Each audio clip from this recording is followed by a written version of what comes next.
জীবনে সফল হতে কে না চায়?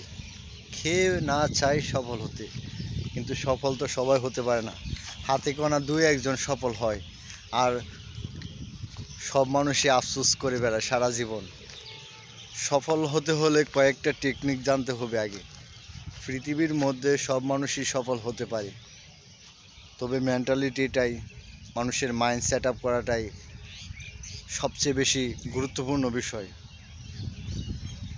সফল হতে হলে সফল মানুষদের সাথে চলাফেরা করতে হবে, তাহলে তার মন মাইন্ড আগে সফল হওয়ার জন্য চেষ্টা করবে। আর কথায় বলে, যখন চারটা বুদ্ধিমান মানুষের সাথে চলাফেরা করা হয়, তাহলে পঞ্চম ব্যক্তিটা বুদ্ধিমান হয়। আর যখন চারটা বোকা মানুষের সাথে চলাফেরা করে, তখন পঞ্চম ব্যক্তিটাও বোকা মানুষে পরিণত হয়। তাই সবসময় আমাদের উঁচু মন মানসিকতার মানুষদের সাথে চলাফেরা করা উচিত।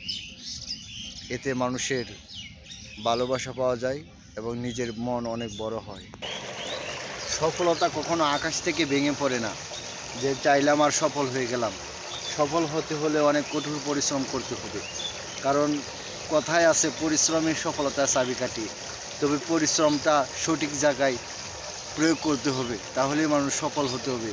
পরিশ্রম তো গাধাও করে, দেখা যাচ্ছে সারা জীবন গাধায় থেকে যায়। তাই পরিশ্রম সঠিক জায়গায় করতে হবে। বারবার ব্যর্থ হবেন, কিন্তু ব্যর্থতা থেকে শিক্ষা নেবেন। ব্যর্থতা থেকে শিক্ষা নিলে একসময় সেই ব্যর্থতায় আপনার জীবনে সফলতার চাবিকাঠি হয়ে দাঁড়াবে। তখন হাতে থাকা চাবি দিয়ে যে কোনো সফল কাজ উদ্ধার করতে পারবেন। যখন আপনি সফল হবেন, তখন দেখবেন আপনার ছেঁড়া জামাটা ওই ইতিহাস। আর যখন ব্যর্থ হবেন, তখন দেখবেন দামি দামি স্যুট প্যান্ট পরা জিনিসটাও আপনার হাস্যকর হয়ে যাবে। মানুষ আপনাকে দেখে হাসবে, এটাই স্বাভাবিক। আমরা যারা ফেসবুকের মধ্যে কাজ করতেছি এবং ফেসবুকে কাজ করার জন্য নিজের মন মাইন্ড সেট আপ করছি, তাদের একটা বিষয় অবশ্যই মনে রাখতে হবে। কারণ প্রথম যখন ভিডিও করবেন, আপনার ভিডিও হাই লেভেলের হবে না, ভিডিও কোয়ালিটি এইচডি কোয়ালিটি হবে না। ভিডিওতে প্রথম কথাই বলতে পারবেন না, কিন্তু কথা বলতে পারবেন। জীবনে আমরা যখন প্রথম এসেছি, জন্মগ্রহণ করেছি, তখন কিন্তু কেউ কারো মায়ের পেট থেকে জন্ম নিয়ে কথা বলা শিখি নাই। কথা বলতে গেলে আমাদের সমাজের সাথে চলতে হয়েছে, পরিবারের সাথে কথা বলতে হয়েছে, তখন আস্তে আস্তে আমরা কথা বলতে শিখেছি।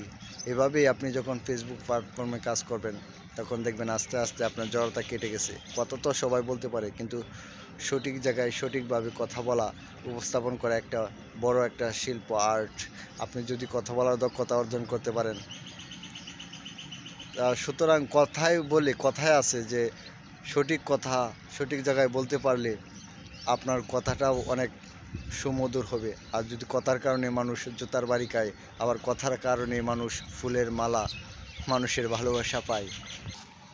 যখন সময় পাবেন একটু ঘোরাঘুরি করবেন, বন্ধুদের সাথে আড্ডা দিবেন, কারণ একটা সময় যখন পার করবেন, তখন দেখবেন বন্ধু বান্ধবগুলো আর নাই।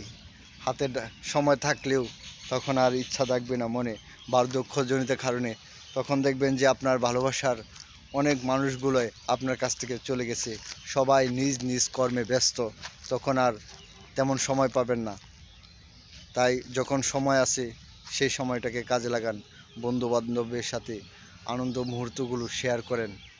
ভালো থাকবেন সবাই।